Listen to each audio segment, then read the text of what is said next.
കടങ്ങളെ കൊണ്ട് കുടുങ്ങി പ്രയാസപ്പെടുന്ന ആളുകൾക്കുള്ള ഒരു ഗിഫ്റ്റാണ് ഇന്ന് നൽകുന്നത്.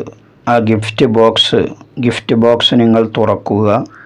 അതിൽ പറയുന്ന കാര്യങ്ങൾ നിങ്ങൾ പൂർണ്ണമായും കേൾക്കുകയും നിങ്ങൾ ജീവിതത്തിൽ പകർത്തുകയും ചെയ്യുക. ഇൻഷാ അല്ലാഹ് നിങ്ങളുടെ കടങ്ങൾ വീടാനുള്ള വഴികൾ അത് മുഖേന അല്ലാഹു തആല നിങ്ങൾക്ക് കാണിച്ചു തരും. അതിനുള്ള മാർഗങ്ങൾ അല്ലാഹു തആല എളുപ്പമാക്കി തരും. ഒരു ചരിത്രം കൂടി ഇതിൻ്റെ കൂടെ പറയുകയാണ്. അതുകൂടി കേൾക്കുമ്പോൾ നിങ്ങൾക്ക് കൂടുതൽ കാര്യങ്ങൾ എളുപ്പമാവുമെന്ന് കരുതുന്നു. അപ്പോൾ വീഡിയോ പൂർണ്ണമായും കാണുക. മറ്റുള്ളവരിലേക്ക് നിങ്ങൾ ഈ വീഡിയോയുടെ ലിങ്ക് നിങ്ങൾ ഷെയർ ചെയ്തു കൊടുക്കുക. ബഹുമാനപ്പെട്ട മുആദ് ബിൻ ജബൽ റളിയല്ലാഹു അൻഹു മുത്തുനബിയോടുകൂടെ ജമാഅത്തിന് പള്ളിയിൽ ഒന്നാമത്തെ സ്വഫിൽ തന്നെ പങ്കെടുക്കുന്ന മഹാനാണ്. അങ്ങനെ മുആദ് തങ്ങൾ വല്ലാതെ വിഷമിച്ചിരുന്നപ്പോൾ മുത്തുനബി സല്ലല്ലാഹു അലൈഹി വസല്ലം തങ്ങൾ ചോദിച്ചു, എന്തിനാണ് മുആദ് നിങ്ങളിങ്ങനെ വിഷമിച്ചിരിക്കുന്നത്? ആ സമയത്ത് മുആദ് തങ്ങൾ മുത്തുനബിയോട് പറഞ്ഞു, നബിയെ, എനിക്ക് ധാരാളം കടമുണ്ട്, എൻ്റെ കടങ്ങൾ വീടാൻ അങ്ങ് ദുആ ചെയ്യണമെന്ന് മുത്തുനബി സല്ലല്ലാഹു അലൈഹി വസല്ലം തങ്ങളോട് പറഞ്ഞു. മുത്തുനബി പറഞ്ഞു, മുആദേ, ഞാൻ പ്രാർത്ഥിക്കാം. അങ്ങനെ ഒരു വെള്ളിയാഴ്ച മുത്തുനബി സല്ലല്ലാഹു അലൈഹി വസല്ലം തങ്ങൾ പള്ളിയിൽ നോക്കുന്ന സമയത്ത് ജുമുഅ നിസ്കാരത്തിന് മുആദ് തങ്ങളെ കാണുന്നില്ല. അവിടുന്ന് മുത്തുനബി ചോദിച്ചു, സ്വഹാബ, എവിടെ മുആദ്? സ്വഹാബത്തുൽ കിറാം പറഞ്ഞു, നബിയെ, ഇന്ന് മുആദ് തങ്ങൾ ജുമുഅക്ക് വന്നിട്ടില്ല എന്ന്. അങ്ങനെ മുആദ് തങ്ങളുടെ വീട്ടിലേക്ക് മുത്തുനബി സല്ലല്ലാഹു അലൈഹി വസല്ലം തങ്ങൾ പോയി നോക്കുന്ന സമയത്ത് മുആദ് തങ്ങൾ വീടിനുള്ളിൽ വിഷമിച്ചിരിക്കുന്നു. മുത്തുനബി ചോദിച്ചു, യാ മുആദ്, നിങ്ങൾ എന്താണെന്ന് ജുമുഅക്ക് പള്ളിയിൽ വരാതിരുന്നത്? അള്ളാഹുവിൻ്റെ റസൂലെ, ഞാൻ ജുമുഅക്ക് വരാൻ വേണ്ടി കുളിച്ച് വൃത്തിയായി വസ്ത്രമൊക്കെ മാറി വീട്ടിൽ നിന്ന് ഇറങ്ങിയതാണ്. പക്ഷേ ഞാൻ കടം കൊടുക്കാനുള്ളതായിരിക്കുന്ന യഹൂദിയായ മനുഷ്യൻ എന്നെ തടഞ്ഞു വെക്കുകയാണ്. നിങ്ങളെൻ്റെ കടം വീട്ടാതെ ഞാൻ ഇനി നിങ്ങളെ പള്ളിയിലേക്ക് വിടുകയില്ല എന്ന് പറഞ്ഞുകൊണ്ട് എന്നെ ഇവിടെ തടഞ്ഞു വെച്ചതാണ് നബിയെ. ആ പ്രയാസം കൊണ്ടാണ് ഞാൻ പള്ളിയിലേക്ക് വരാതിരുന്നത്.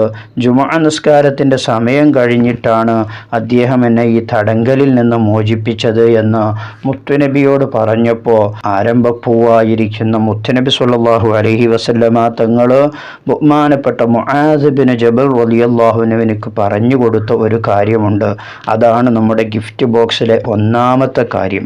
സ്ക്രീനിൽ കാണുന്ന ആ 2 ആയത്തുകൾ, സൂറത്തു ആലി ഇമ്രാനിലെ 26, 27 ആയത്തുകൾ. കുലില്ലാഹുമ്മ മാലിക്കുൽ മുൽക്കി എന്ന് തുടങ്ങുന്നത് മുതൽ 27ാമത്തെ ആയത്ത് ബിഗൈരി ഹിസാബ് വരെയുള്ള ആ 2 ആയത്തുകൾ മുത്തുനബി സല്ലല്ലാഹു അലൈഹി വസല്ലം തങ്ങൾ മുആദ് ബിൻ ജബൽ തങ്ങൾക്ക് ഓതി കേൾപ്പിച്ചു കൊടുക്കുകയാണ്. മുആദ് ബിൻ ജബൽ റളിയല്ലാഹു അൻഹു പറയുകയാണ്, മുത്തുനബി സല്ലല്ലാഹു അലൈഹി വസല്ലം തങ്ങൾ എനിക്കത് പറഞ്ഞു തന്നത് മുതൽ ഏതാനും ദിവസങ്ങൾ ഞാൻ ഈ ആയത്ത് മുടങ്ങാതെ എല്ലാ സമയത്തും ഓതാൻ തുടങ്ങിയപ്പോൾ എൻ്റെ ഭീമമായ കടങ്ങൾ എങ്ങനെ വീടി എന്ന് പോലും എനിക്കറിയില്ല.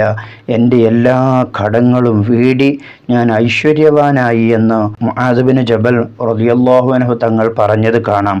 അതുകൊണ്ട് തന്നെ കൂടുതൽ കടമുള്ളവർ ഈ ആയത്തിനെ കൂടുതലായി അധികരിപ്പിക്കുക. ഇൻഷാ അല്ലാഹ് നമ്മുടെ കടങ്ങൾ വീട്ടാനുള്ള വഴികൾ അല്ലാഹു തആല നമുക്ക് എളുപ്പമാക്കി തരും. നമ്മുടെ എല്ലാ കടങ്ങളും വീട്ടാനുള്ള വഴികൾ അല്ലാഹു നമുക്ക് തുറന്നു തരുമാറാകട്ടെ. നമ്മുടെ ഗിഫ്റ്റ് ബോക്സിൽ രണ്ടാമത്തതുള്ളത് ഒരു പ്രാർത്ഥനയാണ്. അല്ലാഹുമ്മ ഖളി അന്നദ്ദൈന വ അഗ്നിനാ മിനൽ ഫഖർ. അല്ലാഹുവേ, എൻ്റെ കടങ്ങളിൽ നിന്നൊക്കെ എന്നെ രക്ഷപ്പെടുത്തി ദാരിദ്ര്യത്തിൽ നിന്ന് എന്നെ നീ ഐശ്വര്യവാനാക്കണേ എന്നർത്ഥം വരുന്ന ആ പ്രാർത്ഥന മുത്തുനബി സല്ലല്ലാഹു അലൈഹി വസല്ലമ തങ്ങൾ കടങ്ങളെ കൊണ്ട് പ്രയാസപ്പെടുന്ന സ്വഹാബത്തുൽ കിറാമിനോട് ചൊല്ലാൻ പറഞ്ഞ പ്രാർത്ഥനയാണത്. അപ്പോൾ ആ പ്രാർത്ഥനയും കടമുള്ള ആളുകൾ ജീവിതത്തിൽ പകർത്തുക.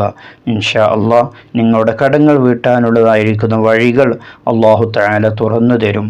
അപ്പോൾ ഈ വീഡിയോ ഒരിക്കൽ കൂടി നിങ്ങളോട് ഓർമ്മപ്പെടുത്തുന്നു, എല്ലാവരിലേക്കും ഷെയർ ചെയ്യുക, വീഡിയോക്ക് ഒരു ലൈക്ക് ചെയ്യുക. മറ്റൊരു വിഷയവുമായി നമുക്ക് വീണ്ടും മറ്റൊരു വീഡിയോയിൽ കാണാം. സ്നേഹത്തോടെ അസ്സലാമു അലൈക്കും വറഹ്മത്തുള്ളാഹി.